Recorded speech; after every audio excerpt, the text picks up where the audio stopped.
नमस्कार, वंदन, अभिनंदन। सभी लोगों का स्वागत है ऑनलाइन डिजिटल प्लेटफॉर्म पर। जैसा कि पिछले वीडियो में हमने बात की थी पंचायती राज व्यवस्था के संवैधानिक दर्जे से संबंधित। मध्य प्रदेश में पंचायती राज व्यवस्था का हम लोग इतिहास पढ़ रहे हैं और ये पार्ट नंबर 8 है। सारे वीडियो आप लोगों को शॉर्ट मिलेंगे ताकि पढ़ने में आपको आसानी रहे और सारे वीडियो आपको मैंने जो भी बताए हैं उन सारे वीडियो को आपको बहुत बेहतरीन तरीके से पढ़ना है और विथ नोट्स आपको पढ़ना है। तो उम्मीद करता हूँ कि आपको वीडियो पसंद आएगा। ठीक है, हम लोग बात करेंगे पंचायती राज व्यवस्था में संवैधानिकता की बात करेंगे कि पंचायती राज व्यवस्था को किस प्रक्रिया के माध्यम से संवैधानिक दर्जा दिया गया। वैसे तो आपको पता है पंचायती राज व्यवस्था स्टार्टिंग से ही संविधान में थी, क्योंकि महात्मा गांधी कहते थे गांव का विकास देश का विकास, गांव का विकास देश का विकास।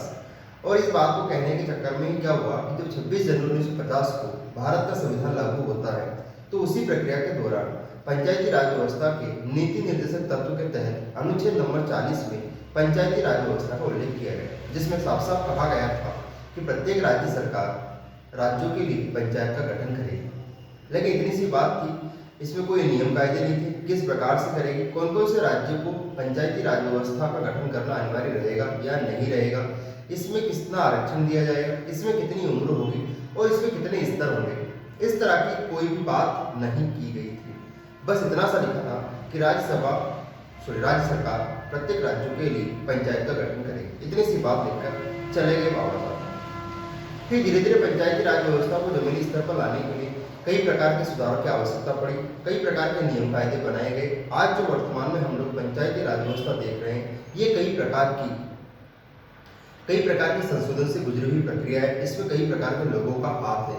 जैसे मैंने आपको बताया था कि पंचायती राज व्यवस्था के लिए 3 स्तर जो बताए थे वो बलवंत राय मेहता समिति ने बताए थे। 2 स्तर किसने बताए थे? तो वो बताए थे अशोक मेहता समिति ने बताए थे। ठीक भाई, इसके बाद अगर हम लोग बात करें तो 1989 में राजीव गांधी सरकार के द्वारा सबसे पहले पंचायती राज व्यवस्था के संवैधानिक प्रक्रिया को लाया गया था कि पंचायती राज व्यवस्था को हमें संवैधानिकता का दर्जा देना चाहिए।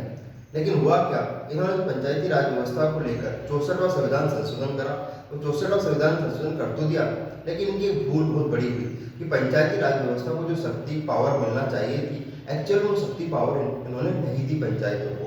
तो इनका जो विधेयक था वो लोकसभा में तो भरपूर मात्रा में पूर्ण बहुमत के साथ पास हुआ, लेकिन राज्यसभा में वो पास नहीं हो पाया। अंततः परिणाम क्या हुए? तो परिणाम ये हुए कि इनका 64वां संविधान संशोधन तो फेल हो गया और फेल होने की वजह से पंचायती राज व्यवस्था को संवैधानिक दर्जा नहीं मिल पाया। तो ये सारी बातें मैं पिछले वीडियो में आपको बता चुका था। फिर भी एक बार लोग आप लोग रिवीजन के बेस पे इस चीज को देख लीजिए। 1990 राजीव गांधी की सरकार द्वारा 64वां संविधान संशोधन किया जाता है। प्रश्न बेटा यहाँ से ये भी पूछा जाएगा कि 64वां संविधान संशोधन जो है इसका संबंध किस व्यवस्था से? तो इसका संबंध पंचायती राज व्यवस्था से। 4-5 ऑप्शन आएंगे, Coca Cola, Thums Up, Jitendra Vishwakarma, और एक ऑप्शन आएगा 64वां संविधान संशोधन का संबंध पंचायती राज व्यवस्था। तो आपको सही उत्तर क्या लगाना है? आपको कोको कोला नहीं पीनी, आप नहीं थम्स अप पीनी, नहीं जितेंद्र विश्वकर्मा से कोई मतलब रखना है। अपना कॉन्टेक्ट और अपना लक्ष्य एक ही होना चाहिए। क्या बेटा आप लोग समझ गए होंगे मैं क्या कहना चाह रहा हूँ? पंचायती राज व्यवस्था। तो 64 amendment in our constitution related to Panchayati Raj व्यवस्था। इतनी बातें आपको समझ में आ गई होगी। ठीक बेटा। अच्छा, आगे प्रश्न पूछा आएगा कि हम लोग जो संविधान संशोधन की प्रक्रिया है ना, कॉन्स्टिट्यूशन अमेंडमेंट की जो प्रक्रिया है हम लोग कहाँ से लिए? तो दिस प्रक्रिया गेटिंग फ्रॉम साउथ अफ्रीका। हम लोग बेटा कहाँ से लिए? साउथ अफ्रीका से ये प्रक्रिया हम लोग लेकर आए कि हमें संविधान में संशोधन किस प्रकार से करना है, किस प्रक्रिया से करना है। ऐसा थोड़ी ना कि संविधान में गए और रबड़ उठाई और आपने जो भी था उसको संशोधन करते हुए रहे अपने को नियम लिए और यहाँ लिख दो कल सबको भंडारे में आना है। ठीक बेटा। तो उस संशोधन की विशेष प्रकार की प्रक्रिया होती है, उस प्रक्रिया को हम कहाँ से लेकर आए? तो साउथ अफ्रीका से लेकर आए। अच्छा, जब संविधान बनाया जा रहा था तभी उस बात को मेंशन कर दिया गया था आर्टिकल 368 के तहत। आर्टिकल 368 368 में साफ साफ लिख दिया गया था कि अगर आप लोग संविधान में संशोधन करना चाहते हैं तो आपको इसमें एक विशेष आर्टिकल मेंशन करना पड़ेगा। तो आर्टिकल 368 368 के तहत पंचायती राज व्यवस्था संविधान में संशोधन करने की क्या बताई गई प्रक्रिया का जिक्र हुआ है। इतनी बात आपको समझ पड़ गई होगी। तो कभी कभी डायरेक्ट क्वेश्चन आ सकता है कि 368 के तहत क्या है। तो 368 के तहत कॉन्स्टिट्यूशन अमेंडमेंट है, संविधान संशोधन की प्रक्रिया है। और ये सारा प्रोग्राम हम लोग कहाँ से उठा के लाए, बोरे में भरकर लाए, तो ये हम लोग लाए साउथ अफ्रीका से। हमारा जो संविधान है ये कॉपी किया हुआ संविधान है। हमारा जो संविधान है ये उधार लिया हुआ संविधान है, इसलिए उधार का थैला, कॉपी का संविधान, नकल का संविधान, विश्व का सबसे लिखित संविधान, हाथ से लिखा हुआ संविधान। हाथ से लिखने में संविधान को 6 महीने लगे थे और संविधान बनने की प्रक्रिया में 2 वर्ष 11 महीने 18 दिन लगे थे। इतनी बात आपको समझ में आ गई होगी। तो भारतीय संविधान संशोधन की प्रक्रिया हम लोग यहाँ से लेकर आए थे। ठीक है, इतनी बात आपको समझ में आ गई। अब मैं जो भी बातें बोलता हूँ सारी बातें बोर्ड में नहीं लिखूंगा। उन बातों को क्या करना है, आपको लिखना है, बार बार वीडियो को रोकना है, फिर लिखना है, बार बार रोकना है, फिर लिखना है। क्योंकि ये बातें 1-1 लाख रुपए की है। अगर एक नंबर भी बातों से ज्यादा आ जाता है बेटा, तो आप लोग दुनिया पर राज करने के लिए तैयार है। आप लोग जानते हैं सिंहासन उसी का होगा जो रेस में 1 सेकंड से जीतेगा, और विनर वही कहलाता है जो 1 नंबर ज्यादा लाता है, और लूजर वही कहलाता है जो 1 नंबर कम लाता है। तो हमें मेहनत सभी नंबरों के लिए करना है, लेकिन 1 नंबर जो ज्यादा लेकर आना है उसके लिए अपने को बिल्कुल जी और जान से मेहनत करना है। ठीक बेटा, या तो किसी भी चीज में जान लगा दो या फिर जाने दो। अपना सिंपल सा फंडा है, या तो जान लगा दो या किसी चीज को जाने दो। इस बात को आपको बहुत अच्छे से ध्यान रखना है। ठीक बेटा, तो इतनी बात आपको समझ में आ गई होगी। ठीक, अच्छा आगे देखते हैं। अब ये सबसे कम उम्र के प्रधानमंत्री थे, राज्यों में आए जीव। इनका जीव ज्यादा तक नहीं रह पाया इनकी बॉडी के अंदर, और इनको क्या हुआ, बम से, जब भी पेरम्बूर तमिलनाडु में चुनाव की रैली कर रहे थे तब इनको क्या हुआ, निपटा दिया। ठीक है, बम से निपटा दिया। मानव बम से, मानव बम का मतलब होता है कि इंसान के साथ जब वो भी उस बम के साथ वो भी निकल जाता है जो बम लेकर गया था। सामने वाला तो जाएगा सर जिसके लिए लेकर गया था, लेकिन वो भी इसमें चला जाता है। इसको कहते हैं मानव बम। कंप्यूटर क्रांति के जनक हो गए, है ना। 1990 में पंचायती राज को संवैधानिक दर्जा देने की 64वां लोकसभा विधेयक पास हुआ इनका, और राज्यसभा विधेयक का फेल हुआ। केंद्र सरकार को बढ़ावा मिल रहा था। परिणाम, पंचायती राज संस्था को संवैधानिक दर्जा नहीं मिल पाया। इतनी बात समझ गए होंगे बिना समझाए, क्योंकि आप सब समझदार हैं। सारी बातें बहुत अच्छे से लिखना है। पुराने वीडियो का डेटा है, पढ़ा भी चुका हूँ। लोकसभा में पास हुआ, राज्यसभा में फेल हुआ। केंद्र सरकार को बढ़ावा देने की बात चल रही थी, यह बात राज्यसभा को नहीं जमी और इसको क्या कर फेल कर। निकलो, आप भी निकलो। नोट सुनाना है आपको बहुत बेहतरीन बेटा, और जिनको नोट्स चाहिए वो लोग हमारे नोट्स से कॉपी करवा सकते हैं। ठीक है बेटा, आपके लिए सुविधा है स्पेशल। और बहुत जल्द हम लोग पंचायती राज व्यवस्था का टेस्ट लेकर आएंगे, और जो लोग टेस्ट में फेल हो जाएंगे हम लोग उनको अगले महीने में एंट्री नहीं देंगे। ये बात आपको ध्यान रखना है। ठीक है बेटा, चलो अब होता क्या है, 1990 की बात करते हैं।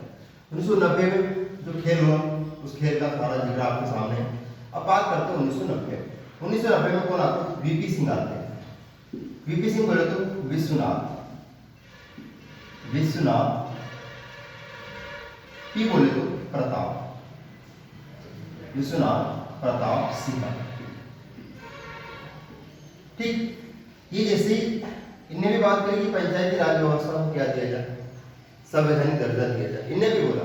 लेकिन ये दर्जा देने गए और इनकी सरकार गिर गई। इनकी बेटा क्या गिर गई, सरकार गिर गई।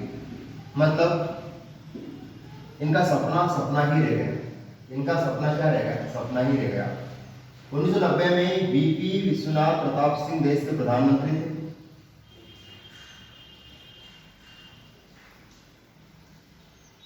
और हुआ क्या, ये हुआ कि ये पंचायती राज व्यवस्था में संवैधानिक सुधार लाना चाहते थे, संवैधानिक दर्जा देना चाहते थे। लेकिन बेटा किस्मत कहते हैं ना, ऊँट पे बैठा हो तो भी कुत्ता काट लेता है। सरकार की सब कुछ था, लेकिन प्रक्रिया चली रही थी, इनकी क्या गिर गई, सरकार गिर गई। अब क्यों गिरी, कैसे गिरी, उसका बात का जिक्र अपन अगली पार्ट में करेंगे, क्योंकि वो बातें बेटा सब पॉलिटिक्स से रिलेटेड है, और हम लोग पढ़ रहे पंचायती राज व्यवस्था का इतिहास। इतना से याद रखेंगे, विश्वनाथ प्रताप सिंह पर विश्वास ही नहीं रहा किसी का, और जो विश्वास ही नहीं रहा तो फिर क्या हुआ, इनकी क्या हुई बेटा, सरकार गिर गई। तो ये बात आपको नोट्स में मेंशन करना है कि 1990 में वीपी सिंह बोले तो विश्वनाथ प्रताप सिंह की सरकार गिर जाने की वजह से पंचायती राज व्यवस्थाओं को संवैधानिक दर्जा नहीं मिल पाया। ठीक बेटा, अच्छा आगे देखते हैं क्या खास, देखिएगा। अब आगे देखते हैं, आप लोग आपको लिखना है मेरे साथ साथ, है ना, ऐसे लिखना है। 1991 में, ऐसे लिखो, 1991 में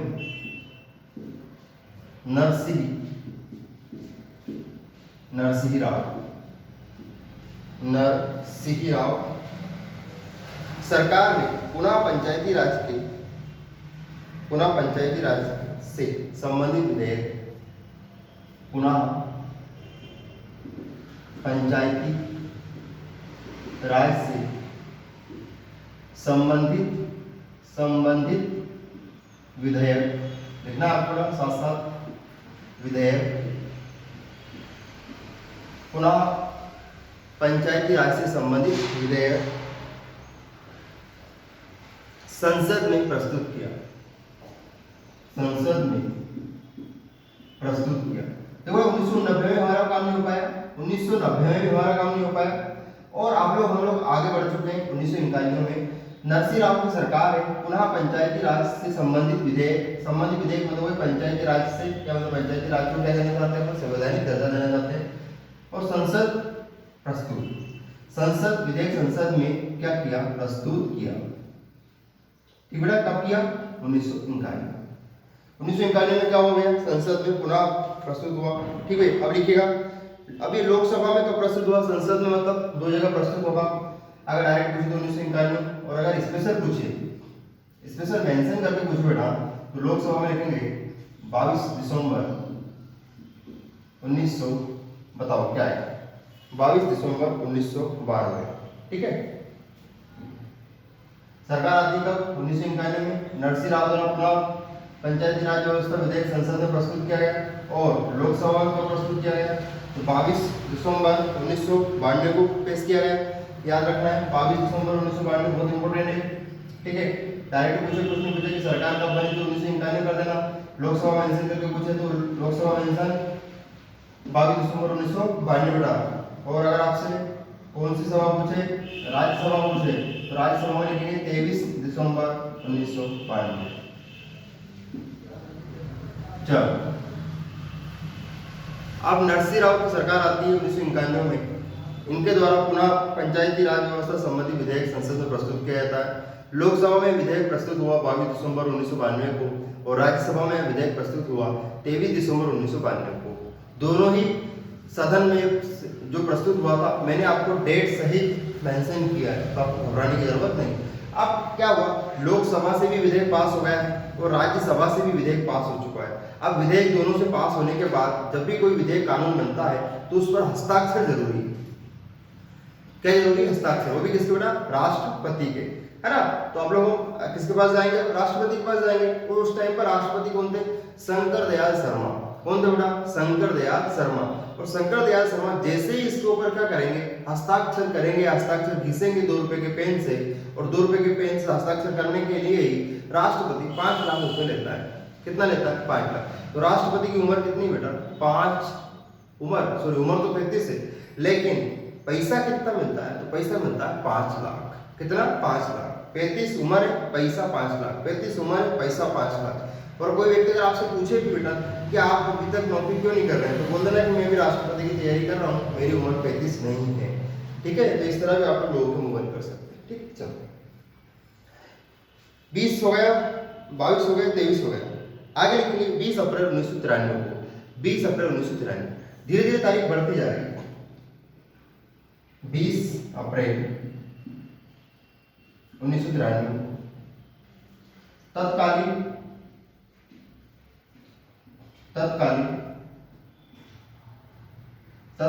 प्रधानमंत्री के राष्ट्रपति हस्ताक्षर कौन करेगा, राष्ट्रपति शंकर दयाल शर्मा। तत्कालीन राष्ट्रपति शंकर दयाल शर्मा के द्वारा पंचायती के द्वारा, ऐसा लिखो, हस्ताक्षर किए गए। ये बात आपको बहुत अच्छे से याद रखना है कि पंचायती राज व्यवस्था को संवैधानिक दर्जा देने में किस राष्ट्रपति का हाथ है, शंकर दयाल शर्मा। भोपाल के थे बेटा, कहाँ के थे, भोपाल के, हमारे देश के राष्ट्रपति भी रहे, उपराष्ट्रपति भी रहे, कौन? शंकर दयाल शर्मा। तो हमारे मध्य प्रदेश के ऐसे व्यक्ति का नाम बताओ जो कि राष्ट्रपति भी बने। इनका नाम है शंकर दयाल शर्मा। कहाँ से बिलोंग करते थे? भोपाल से। राष्ट्रपति भी रहे, उपराष्ट्रपति भी रहे। आपको नंबर देखना है कि 8वें थे कि 9वें थे। ठीक है, मैं आपको बता दूं कि ये 9वें नंबर के तो राष्ट्रपति है और 8वें नंबर के उपराष्ट्रपति। कौन? शंकर दयाल शर्मा। ठीक है बेटा, इतनी बातें समझ में आ गई। हस्ताक्षर हो चुके हैं 20 अप्रैल 1993 को क्या हो चुके हैं? हस्ताक्षर हो चुके हैं। 22 दिसंबर 1992 को लोकसभा, 23 दिसंबर 1992 को राज्यसभा, 20 अप्रैल 1993 को राष्ट्रपति के हस्ताक्षर तत्कालीन राष्ट्रपति शंकर दयाल शर्मा के द्वारा।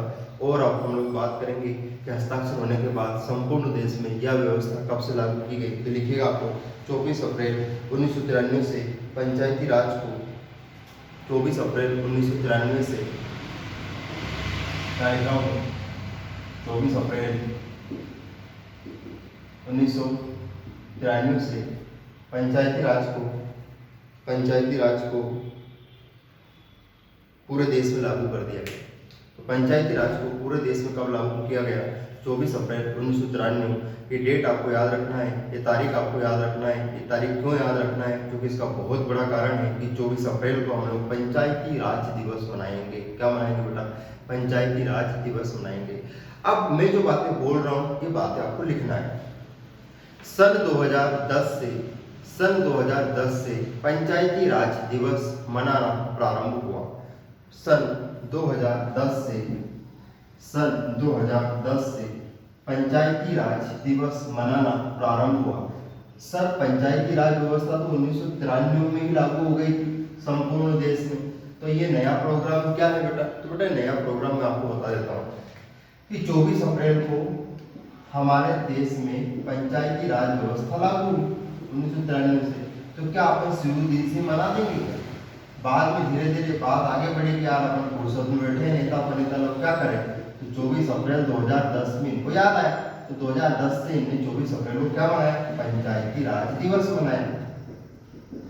तो पंचायती राज दिवस या पंचायत दिवस कब मनाते हैं? तो आंख मीच के क्या लिखेंगे? 24 अप्रैल को मनाते हैं बेटा। इतनी बात अगर आपको समझ में आ गई हो तो ठीक है। ठीक है बेटा। अच्छा, अभी आपको पता है कि जो 2021 में 12वें नंबर का था और 2022 में बेटा ये था 13वें नंबर का। और जब भी कोई चीज या कोई भी दिवस मनाते हैं तो उसका एक उद्देश्य होता है।